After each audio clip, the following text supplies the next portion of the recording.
বন্ধুরা, আজকে একটা নতুন গল্প নিয়ে আসলাম তোমাদের মাঝে। এটা সত্য এবং বাস্তব জীবনের ঘটনা। শেষ পর্যন্ত শোনার অনুরোধ রইল। শুনলে তোমার মধু চলে আসবে। দেরি না করে চলো শুরু করা যাক। আমার নাম কিদেস। এটা কোনো বানানো গল্প নয়, আমার জীবনে ঘটা সত্যি ঘটনা, যার জন্য আমি আজ খুব খুশি। তবে আমি এটা গল্পের মতোই বলার চেষ্টা করব, যেহেতু এটা আমার সত্যি ঘটনা। যা সত্যি তা বিস্তারিত সব বলবো, তাই শুরুতে অনেকের কাছে বোরিং লাগতে পারে, কিন্তু শেষের দিকে তোমাদের দাঁড়িয়ে যাবে। আমার এই ঘটনা আমার দিদির সাথে ঘটে যাওয়া ঘটনা। প্রথমে দিদির পরিচয় দেয়। আমার দিদির নাম অর্পণা, গায়ের রং ফর্সা, বয়স ২৪ বছর। দিদির শহরে একটা ভালো চাকরি করে। এখনও দিদির বিয়ে হয়নি।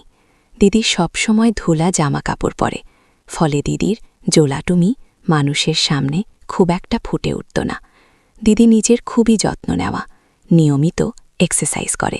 আমি গ্রামের স্কুল শেষ করে এখন শহরে একটা ভার্সিটিতে ভর্তি হয়েছি, যার কারণে দিদি আর আমি একই ফ্ল্যাটে থাকি। ছুটির দিনে আমরা শহরের বিভিন্ন জায়গায় ঘুরতে যাই। দিদির সাথে আমি খুবই ফ্রি। দুজনে একসাথে মুভি দেখি। মুভিতে ওই দৃশ্য এলে প্রথম দিকে দুজনে একটু অপ্রস্তুত হতাম, কিন্তু এখন আমরা স্বাভাবিক হয়ে গেছি। গ্রামে থাকতে আমি অনেক সরল প্রকৃতির ছিলাম, কিন্তু শহরে আসার পর আমার কিছু বখাটে ছেলের সাথে বন্ধুত্ব হয়, ফলে আমার মধ্যে অনেক পরিবর্তন এসে যায়। এখন আমি নিয়মিত এসব দেখি, নিজের কাজ করি, আশেপাশের মেয়েদের স্বপ্নে দেখি, ইত্যাদি ইত্যাদি। তবে আমি দিদিকে নিয়ে এসব কখনো কল্পনা করিনি। দিদিও আমার সাথে ফ্রি হলেও আমার সামনে সবসময় ভালোভাবে থাকত। এভাবেই আমাদের দিন কাটছিল। তবে একদিন রাতে আমার হঠাৎ ঘুম ভেঙে যায়। আমি উঠে টেবিল থেকে পানি খেতে গেলে শুনতে পেলাম দিদির রুমে কেমন যেন একটা শব্দ হচ্ছে। আস্তে আস্তে আমি দরজা ফাঁক করে উকি দিলাম। অন্ধকার হওয়ায় দিদি দেখতে পেল না। উকি দিয়ে দেখি দিদি ফোনের দিকে চেয়ে আছে, আর নিজেই নিজের কেমন অদ্ভুত শব্দ করছে। বুঝলাম দিদি ভিডিও দেখে নিজেকে শান্ত করছে। আমি কিছুক্ষণ উকি দিয়ে দেখে চলে আসলাম। বুঝলাম দিদি বাইরে থেকে যেমনই থাকার চেষ্টা করুক না কেন, ভিতর থেকে ওই প্রকৃতি। ওই দিন থেকেই দিদির প্রতি আমার দৃষ্টিভঙ্গি পুরোপুরি পাল্টে যায়। এখন দিদির সামনের দিকে তাকিয়ে থাকি। দিদি হাঁটার সময় তার দেখি, এমনকি দিদিকে কল্পনায় দেখি। এখন দিদি আমার সামনে যতই ভালোভাবে থাকার চেষ্টা করুক না কেন, আমি ঠিকই দিদির সুযোগ পেলে ধরি। দিদি অবশ্য কিছুই বুঝতে পারে না। একদিন দিদি অফিসে গেলে আমি ওর রুমে দিয়ে ওর জোড়াটুমি খুঁজে বের করে আমার কাজ করতে থাকি। একসময় দিদির রুমে ফেলে দেয়, পরে সবকিছু যথাস্থানে রেখে পরিষ্কার করে চলে আসি। তারপর থেকে প্রায়ই আমি ওর রুমে গিয়ে নিজের কাজ করে থাকি। এভাবেই চলছিল কিছুদিন। তারপরে ঠিক করলাম নতুন কিছু করতে হবে, এভাবে আর ভালো লাগছে না। তখন আমার মাথায় একটা বুদ্ধি এলো। দোকান থেকে কিছু ঘুমের ওষুধ কিনে নিয়ে আসি। রাতে গোপনে দিদির খাবারে তা মিশিয়ে দেয়, ফলে খাবার খেয়ে দিদি দ্রুত ঘুমাতে চলে যায়। আমি আধ ঘন্টা পরে গিয়ে দিদিকে ডাক দিই। কোনো সারা শব্দ না পেয়ে উকি মেরে দেখি দিদি গভীর ঘুমে আচ্ছন্ন।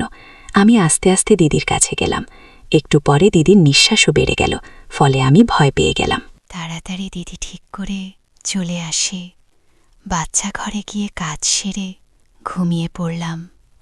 পরদিন ছুটি থাকায় দিদি অফিসে যায় নাই, আমিও কোথাও গেলাম না। সারাদিন দিদির সামনে দেখতে লাগলাম, আর বাচ্চা ঘরে গিয়ে কাজ করলাম। বিকেলে দিদির জন্য শরবত বানিয়ে তাতে ঘুমের ওষুধ মিশিয়ে নিয়ে গেলাম। দিদি আমাকে ধন্যবাদ দিয়ে খেয়ে নিল। খাওয়ার কিছুক্ষণ পরেই দিদি ঘুমিয়ে পড়ল। আমিও দেরি না করে দিদির কাজ শুরু করলাম। এতে দিদি একটু নড়ে উঠল। আমি ভয় পেয়ে সব কিছু ঠিকঠাক করে রুমে চলে আসলাম। এরপর আমার মনের মধ্যে কিছুটা অপরাধবোধ কাজ করতে লাগল। আমি কি করছি এসব আমার আপন দিদির সাথে? এগুলো কি ঠিক হচ্ছে? আর দিদি যদি জেনে যায় তাহলে কি হবে? আর অন্য মানুষের জানলে আমাদের কি হবে? এসব ইত্যাদি ইত্যাদি। কিন্তু দিদির মধ্যে আমি তেমন পরিবর্তন লক্ষ্য করলাম। তার মানে দিদি জানতে পারেন নাই। আমিও এসব থেকে দূরে থাকার প্রতিজ্ঞা করলাম। আমি যতটা সম্ভব দিদিকে এগিয়ে চলতে লাগলাম।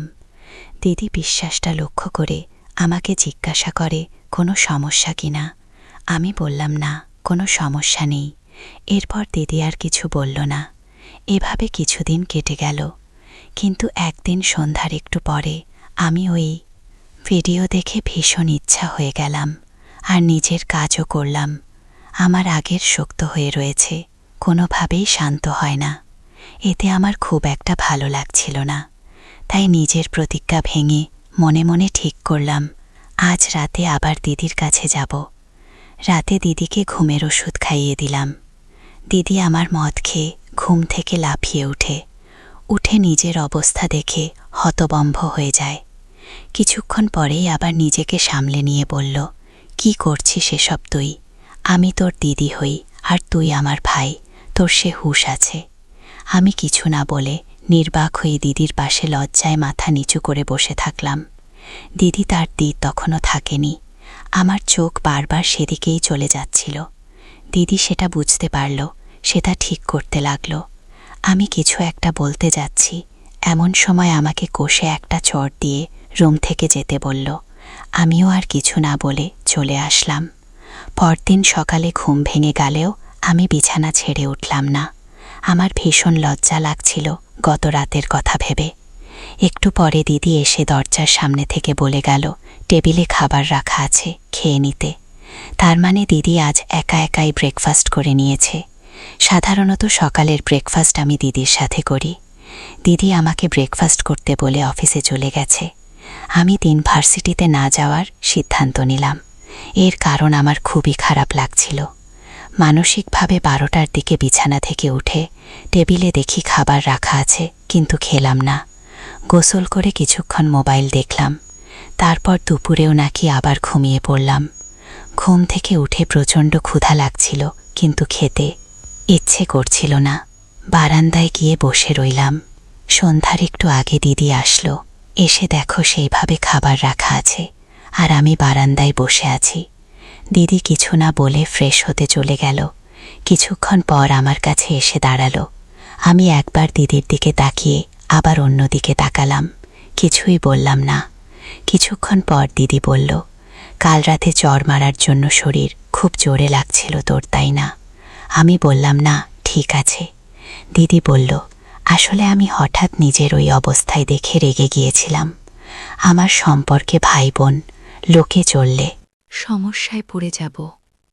আমি বললাম, লোকে জানবে কিভাবে? দিদি কিছুক্ষণ চুপ থেকে বলল, চল, খাবি। তারপর আমি দিদির সাথে শিখে নিলাম। ওই ঘটনার 1 সপ্তাহ হয়ে গেছে।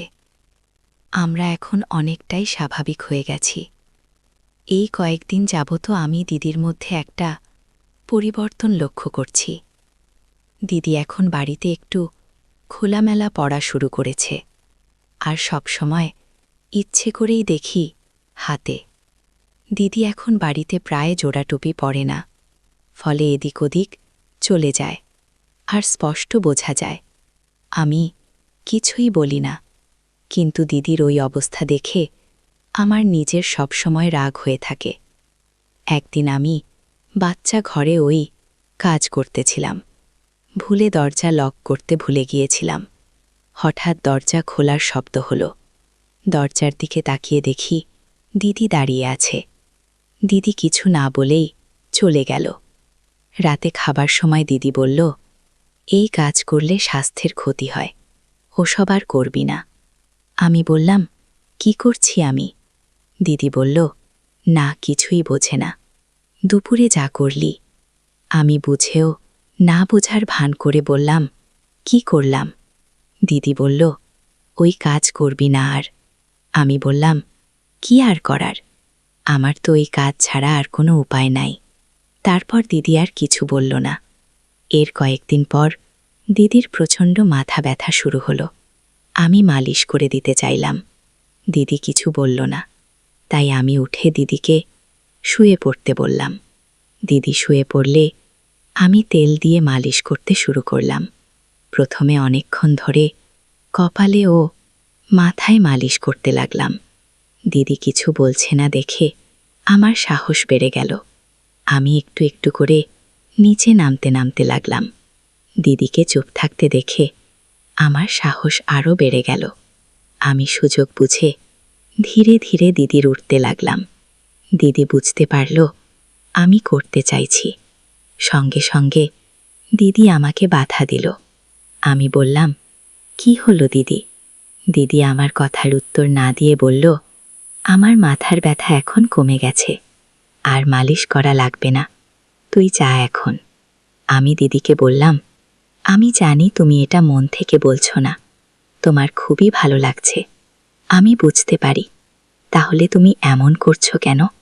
তারপরেও দিদি আমাকে যেতে বলল, কিন্তু আমার কোনোভাবেই দিদিকে ছেড়ে যেতে ইচ্ছে করছিল না।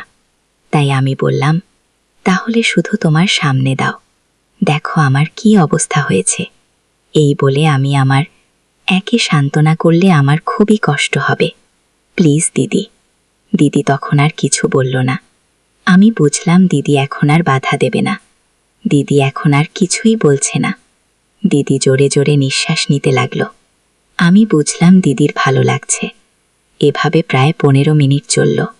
আমার মনে হলো আমার হবে। আমি এখন আরো জোরে জোরে দিতে লাগলাম। দিদিও বুঝতে পারল। দিদি আমার হাত সরিয়ে দিল। বললাম, দিদি কি হলো? দিদি বলল, আমার ভালো লাগছে না, তুই এখন। আমিও আর জোরাজোরি না করে আমার রুমে চলে আসলাম। বিছানায় শুয়ে ভাবতে লাগলাম দিদির কথা। তারপর আবার ভাবলাম, দিদি অসুস্থ ছিল, এই জন্য মনে হয়, তবে দিদিকে আমার দিতেই হবে। এমন একটা ভাব আসলো আমার মনের মধ্যে। ওই রাতে দিদির কথা ভাবতে ভাবতে ঘুমিয়ে গেলাম। সকালে দিদি অফিসে চলে গেল। আমি ক্লাস করতে চলে গেলাম। দিদির সাথে তেমন একটা কথা হয়নি, তবে আমি এটাকে স্বাভাবিকভাবেই নিলাম। সারা দিন আমি দিদির কথা ভাবছিলাম। ক্লাস শেষ করে বন্ধুদের সাথে কিছুক্ষণ আড্ডা দিয়ে বাসায় চলে আসলাম। বাসায় এসে ফ্রেশ হয়ে খাবার খেয়ে কিছুক্ষণ মোবাইলে ভাই বোনের ভিডিও দেখলাম। তারপর ঘুমিয়ে পড়লাম। ঘুম থেকে উঠে দেখি সন্ধ্যা হয়ে গেছে। দিদি অফিসে থেকে এসে শুয়ে আছে। আমি দিদিকে খুব ভালোবাসি। আমি তার ইচ্ছার বিরুদ্ধে দিতে চাই না। আমি চাই দিদি আমার সাথে নিজের ইচ্ছায় দিক। আমি দিদিকে সারা জীবনের জন্য পেতে চাই। তাড়াহুড়ো করলে হয়তো দিদিকে আর কখনো পাবো না। এটা ভেবে আমি আর কিছুক্ষণ পর আমার রুমে চলে আসলাম। রুমে এসে ভাবলাম, দিদি আমাকে দিতে সমস্যা নেই, সেও আমাকে দিতে চায়, কিন্তু আমাদের সম্পর্কের করে না। দিদি বাধা দেয়। দিদি আমাকে দিতে না দিতে চাইলেও তার সামনে নিয়ে খেলা করলে তেমন কিছুই বলে না। তাই মনে মনে ঠিক করলাম, কিছুদিন এভাবে দিদির সাথে মজা করি। তারপর একদিন সময় বুঝে দিদিকে বুঝিয়ে তাকে দিব। পরদিন সকালে জুতোই আমার ঘুম ভেঙে গেল। আমি উঠে দেখি দিদি কিচেনে ব্রেকফাস্ট বানাচ্ছে। ওদিকে ফেরা তাকায় আমি পিছন দেখতে পারছি। দিদির কাজের জন্য নড়াচড়া করতে হচ্ছে, আর এতে দিদিকে কারণ লাগছে। আমি এই দৃশ্য দেখে আর থাকতে পারলাম না। চলে গেলাম দিদির কাছে। দেখি দিদির ব্রেকফাস্ট বানানো প্রায় শেষ। দিদি একটু শোরের সামনে চলে গেল। আমিও এগিয়ে গিয়ে আবার ধরলাম। তারপর দিদি গোসল করে এলে আমার ব্রেকফাস্ট করে নিলাম। ব্রেকফাস্ট করে দিদি চলে গেল অফিসে, আর আমি চলে গেলাম ক্লাস করতে। ক্লাসে বসলেও আমি মনে মনে দিদির কথাই ভাবছিলাম। দিদি অফিসে না থাকে আমি বাড়ি চলে আসতাম। রাতে দিদি আর আমি খাবার খেতে বসলাম। আমার মাথায় একটা বুদ্ধি এলো। আমি টেবিলের উপর উঠে দিদির সামনে বের করে বসে রইলাম। দিদি আমার দিকে কিছুক্ষণ তাকিয়ে থাকলো। দিদি বলল, কি হলো? আমি বললাম, আমাকে শান্ত করে দাও, দিদি বলল। এখন? আমি বললাম, এখনই। দিদি চুপ করে রইল। তারপর কাজ শেষ করে দিদি খাবার না খেয়ে উঠে বাথরুম ঘরে চলে গেল। বাথরুম ঘর থেকে বের হয়ে ঘুমাতে গেল। খাবার আর খেলো না। আমিও রুমে গিয়ে শুয়ে ভাবছিলাম, দিদি আগের থেকে অনেকটাই এগিয়েছে। এখন শুধু দিদিকে কোনোভাবে ফোটাতে পারলেই হয়।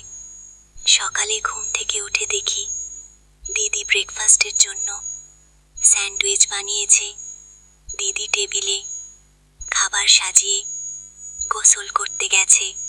আমি এই ফাঁকে দিদির স্যান্ডউইচের ভিতরে আমি কাজ করে ক্রিম মেখে রাখলাম। দিদি গোসল করে ব্রেকফাস্ট করতে এসে দেখে তার স্যান্ডউইচ ক্রিম ভর্তি। দিদি আমাকে দেখে বলল, কি শুরু করেছিস তুই? কাল রাতে খেতে পারিনি, এখন আবার এইগুলা? আমি বললাম, তুমি আমার সাথে কি শুরু করলে? দিদি, আমার রাতে ঘুম হয় না তোমার কথা ভেবে, আর তুমি তো আমাকে দিচ্ছি না। দিদি বলল, কি দিচ্ছি না তোকে আমি? আমি বললাম, তুমি জানো আমি তোমাকে দেবার করার জন্য কিভাবে ছটপট করছি, তারপরেও তুমি না দেখার ভান করে থাকে।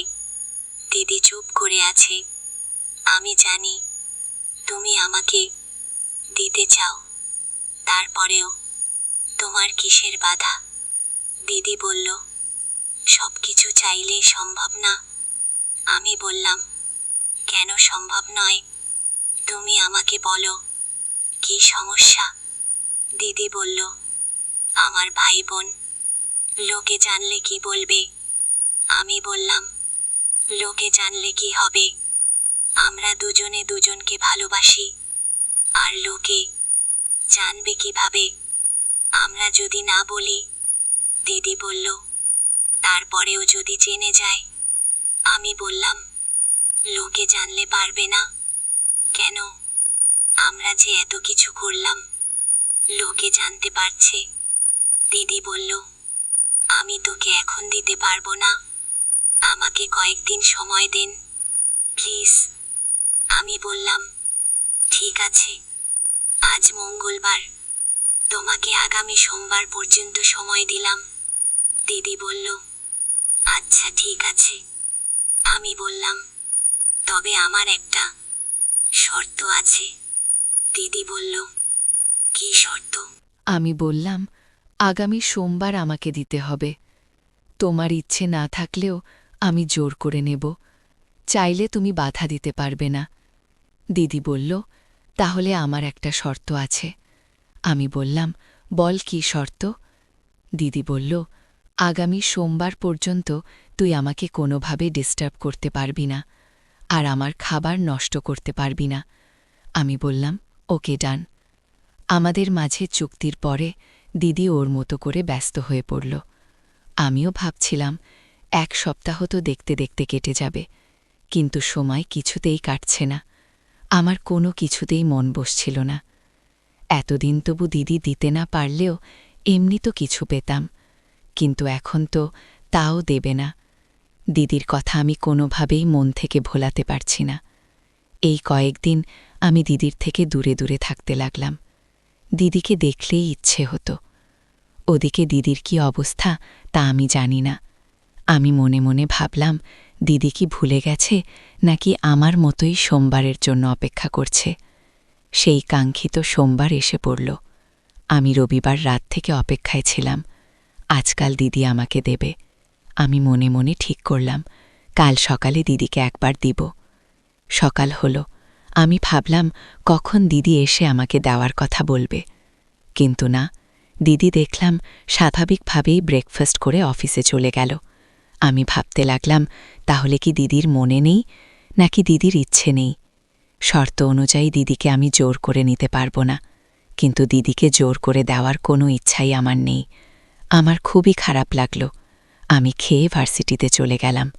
ক্লাস শেষ হলেও বাড়ি আসলাম না, বন্ধুদের সাথে আড্ডা দিতে লাগলাম। সারা দিন যে মনটা খারাপ ছিল তা ওদের সাথে আড্ডা দিয়ে কিছুটা কমেছে। আমার বাড়ি যেতে ইচ্ছে করছিল না। রাত 9টার দিকে দেখি দিদি টেক্সট করছে, কিরে আমার ভাইটা কি ভুলে গেছে আজ সোমবার? আমি বুঝলাম দিদি ভুলে নাই, কিন্তু রিপ্লাই দিলাম না। তবে বাড়ি আসার জন্য রেডি হলাম। একটু পরে দেখি দিদি আবার টেক্সট করছে, রাগ না করে জলদি চলে আয়, তোর জন্য সারপ্রাইজ আছে। আমি দ্রুত বাড়ির দিকে যেতে লাগলাম, আর সারা পথ ভাবতে লাগলাম দিদি আমার জন্য কি সারপ্রাইজ নিয়ে বসে আছে। বাড়ি গিয়ে দরজা খুলে ফ্রেশ হয়ে দিদির রুমে গিয়ে দেখলাম দরজা ভেতর থেকে আটকানো। আমি না করলাম। একটু পরে দিদি দরজা খুলল। দরজা খুলে যা দেখলাম তাতে আমি হতবম্ব হয়ে দাঁড়িয়ে রইলাম। দেখলাম দিদি একটা নীল রঙের শাড়ি পরে আছে, হালকা লিপস্টিক, হালকা মেকআপ, চুলগুলো সুন্দর করে মাথার পিছনে বাঁধা, আর তাতে একটা ফুল গোজা রয়েছে। এসবের সাথে দিদির সুন্দর মুখ, দিদিকে অপরূপ সুন্দর লাগছিল। আমি দিদিকে এর আগে কখনো এমন সাজে দেখি নাই। আমাকে দাঁড়িয়ে থাকতে দেখে দিদি আমার কাছে এসে বলল, কি পছন্দ হয়নি? আমি দিদিকে বললাম, আমার ভীষণ পছন্দ হয়েছে, কখনো ভাবিনি তুমি আমার জন্য এটা করবে। যাক, আমার ভাইয়ের পছন্দ হয়েছে, তার মানে আমার কষ্ট সার্থক হয়েছে। একটু পর আমি দিদিকে বললাম, দিদি তোমাকে একটা কথা জিজ্ঞেস করব, রাগ করবে না তো? দিদি আমাকে বলল, তুই যা খুশি জিজ্ঞেস করতে পারিস, আমি কখনোই রাগ করব না, এজন্য যা বলবে চান বলে ফেল। তখন আমি দিদিকে বলি, দিদি তোমার এত ভয় কেন? দিদি বলল, কেন, তুই আমি ছাড়া অন্য কোনো মেয়ের বডি খোঁজ নাই? আমি বললাম, দেখছি, কিন্তু তা তো বিবাহিত মেয়েদের, কিন্তু তুমি তো এখনো বিয়ে করনি। দিদি বলল, বিয়ে না করলে বুঝি এগুলো বর হয় না? আমি বললাম, না মানে? আমি বলতে চাচ্ছি যে বিয়ের পরে ওদের পরিবর্তন হয়, কিন্তু তুমি তো বিয়ে করো নাই, তাহলে তোমার পরিবর্তন হলো কিভাবে? দিদি বলল, শুধু বিয়ে করলেই হয় না, অন্যভাবেও হয়। আমি হয় কিন্তু বলে থেমে গেলাম। দিদি বলল, কিন্তু কি বলো তো, কে? বললাম, না, আমার কাছে কোনো কথা বলতে লজ্জা করবে না, আমাদের মাঝে কোনো বাধা নেই এখন, আমরা এখন। আমি বললাম, তুমি কি তাহলে অন্য কাউকে দিচ্ছ? দিদি বলল, হ্যাঁ, আমি যখন শহরে পড়তে আসি তখন নিয়মিত দিতাম, এরপর চাকরিতে ঢোকার পর তা কমিয়ে দেয়, তারপর তুই যখন থেকে এখানে থাকতে শুরু করি তখন থেকে আমি পুরোপুরি বন্ধ করে দেই। আমি বললাম, কেন দিদি? দিদি বলল, এর অনেকগুলো কারণ ছিল, তার মধ্যে সবচেয়ে বড় কারণ হল তোর মনে যেন কোনো সন্দেহ না আসে আমাকে নিয়ে। এরপর আমার কাছে এসে বসো, তুই এখানে ঘুমাবে নাকি তোর রুমে যাবি? আমি বললাম, তোমার অসুবিধে না থাকলে এখানেই থাকব। দিদি বলল, আমার কোনো অসুবিধে নেই, তুই যা চাইবে তাই হবে। এরপর বলল, তাহলে বাচ্চা, ঘরে গিয়ে ফ্রেশ হয়ে আয়, আমি খাবার দিচ্ছি টেবিলে। আমি ফ্রেশ হয়ে আসলে আমরা খাবার খেয়ে নিলাম। খাবার খেতে খেতে আমি বারবার দিদির দিকে তাকিয়ে আজকের ঘটনার কথা ভাবছিলাম। দিদি বলল, কি দেখছিস এমন করে? আমি বলি, তোমাকে দেখছি, তুমি কত সুন্দর, আর এত সুন্দর একটা মেয়েকে আমি দেখলাম একটু আগে। দিদি একটু মুচকি হাসল, কিন্তু মুখে কিছু বলল না।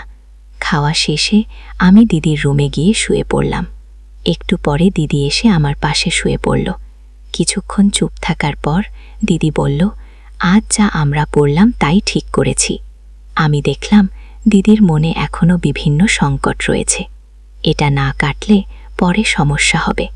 আমি বললাম, অবশ্যই, আমরা ঠিক করেছি, আমরা একজন অন্যজনকে ভালোবাসি, আর ভালোবাসা অপরাধ নয়। দিদি বলল, হ্যাঁ, তুই ঠিক বলেছিস, আমরা একে অপরকে ভালোবাসি, ভালোবেসে সব করা যায়, ভালোবাসার মধ্যে কোনো বাধা নেই। আমি দিদির কথা শুনে দিদিকে একটা হামি দিলাম। তুমি একদম ঠিক বলেছ, তুমি আমার লক্ষ্মী দিদি, আমি তোমাকে ভীষণ ভালোবাসি, তোমাকে ছাড়া আমি থাকতে পারবো না। আমার কথা শুনে দিদি আমাকে হামি দিল। এরপর আমি দিদিকে বললাম, দিদি, আমি যে তোমাকে দিয়েছি, এখন যদি কোনো সমস্যা হয়? দিদি বলল, কেমন সমস্যা হবে? হলে হবে, তুই বাবা হবি, আমি মা হব। আমি বললাম, দিদি কি বলছো এসব? তুমি পাগল হয়ে গেলে নাকি? দিদি বলল, কেন, তুই চাস না আমার সন্তানের বাবা হতে? আমি বললাম, হ্যাঁ চাই তো, কিন্তু। দিদি বলল, কিন্তু কি? আমি বললাম, মানুষ কি বলবে? দিদি বলল, মানুষের কথাই কিছু যায় আসে না। তুই না বললি আমরা যা করেছি ঠিক করেছি, আমরা একে অপরকে ভালোবাসি, আর ভালোবাসায় সব করা যায়। আর এখন মানুষ কি বলবে তাই বলছিস? এর মানে তুই আমাকে ভালোবাসিস না। আমি বললাম, না দিদি, আমি তোমাকে অনেক ভালোবাসি, তুমি যা বলবে তাই হবে, মানুষের কথায় আমাদের কিছুই হবে না। তখন দিদি হেসে বলল, আরে ভয় পাস না, আমি এত সময় মজা করছিলাম তোর সাথে, আমি ওষুধ খেয়ে নেব, কোনো সমস্যা হবে না। আমি বললাম, সমস্যা হলেও আমার কোনো সমস্যা নেই, আমিও চাই তুমি আমার সন্তানের মা হও। দিদি শুনে আমার হাত ধরে বলল, ঠিক আছে, সময় হলেই দেখা যাবে। ঘরে উঠে দিদিকে অফিসে যেতে হবে, এজন্য তখন আর কাজ না করে দুজনে ঘুমিয়ে পড়লাম। সকালে ঘুম ভাঙল দিদির ডাকে। দিদি আমাকে বলল, দ্রুত উঠে ফ্রেশ হয়ে ব্রেকফাস্ট করব। আমি দিদির হাত ধরে বলি, আমার ব্রেকফাস্ট তো তুমি। দিদি একটা মিষ্টি হাসি দিয়ে বলল, এখন দুষ্টুমি করিস না, আমার অফিসে যেতে হবে। আমি বললাম, প্লিজ দিদি, বেশি সময় লাগবে না, আসো না, আমার ভীষণ ইচ্ছে করছে। কিছুক্ষণ পর দিদি ওর বাচ্চা ঘরে চলে গেল। আমি উঠে দিদির রুম থেকে এসে অন্য বাচ্চার ঘরে গিয়ে ফ্রেশ হয়ে এসে দেখি দিদি আমার জন্য টেবিলে বসে অপেক্ষা করছে। তারপর আমরা দুজনে ব্রেকফাস্ট করে নেই। দিদি প্রচণ্ড তাড়াহুড়ো করছিল। আমি জিজ্ঞেস করতে বলল, আমি কখনো অফিসে লেট করে যাই না, কিন্তু আজ তোর কারণে আমার বোধহয় দেরি হয়ে যাবে।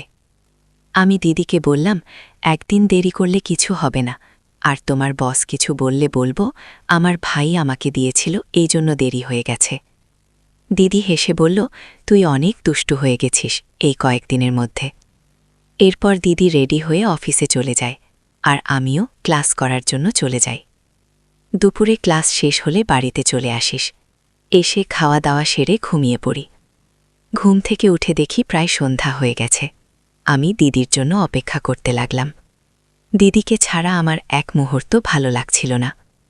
একটু পরে পরেই আমার ফোন বেজে উঠল। দেখি দিদির ফোন। রিসিভ করতেই দিদি একটা শপিং মলের ঠিকানা দিয়ে বলল, ওখানে চলে আয়। আমি ওখানে গিয়ে কিছুক্ষণ অপেক্ষা করার পরে দূরে দেখি দিদি এদিকে আসছিল। আমাকে দেখে দূর থেকে একটা হাসি দিল। দিদির হাসি এটা সত্যি অনেক সুন্দর। দিদি আসার পর আমি দিদিকে জিজ্ঞেস করলাম, শপিং করবে? সকালে বলনি তো। দিদি বলল, দুপুরে ভাবলাম আমার বয়ফ্রেন্ডকে একটা গিফট দেব, এজন্য তোকে আর বলা হয় নাই। আমি অবাক হয়ে বললাম, তোমার বয়ফ্রেন্ড? আগে কখনো শুনিনি তো যে তোমার বয়ফ্রেন্ড আছে। দিদি বলল, নতুন হয়েছে, কয়েকদিন হলো মাত্র। আমি বললাম, কোথায়, আমাকে দেখাও তোমার বয়ফ্রেন্ডকে। দিদি তার ফোন থেকে আমার ফটো বের করে বলল, দেখি যে আমার বয়ফ্রেন্ড। আমি বললাম, এটা তো আমি। দিদি বলল, হ্যাঁ, তুই তো আমার বয়ফ্রেন্ড। আমি বললাম, কিন্তু তুমি তো আমার দিদি। দিদি বলল, সেটা বাড়িতে, বাইরে আমি তোর গার্লফ্রেন্ড, আর তুই আমার বয়ফ্রেন্ড। এরপর দিদি বলল, নাকি আমাকে তোর গার্লফ্রেন্ড বানাতে চাস না তুই? তোমার মতো সুন্দরী একটা মেয়েকে গার্লফ্রেন্ড হিসেবে পাওয়া সকল ছেলের স্বপ্ন, তুমি আমার লক্ষ্মী গার্লফ্রেন্ড। তারপর আমরা শপিং মলের ভিতরে ঢুকি শপিং করার জন্য।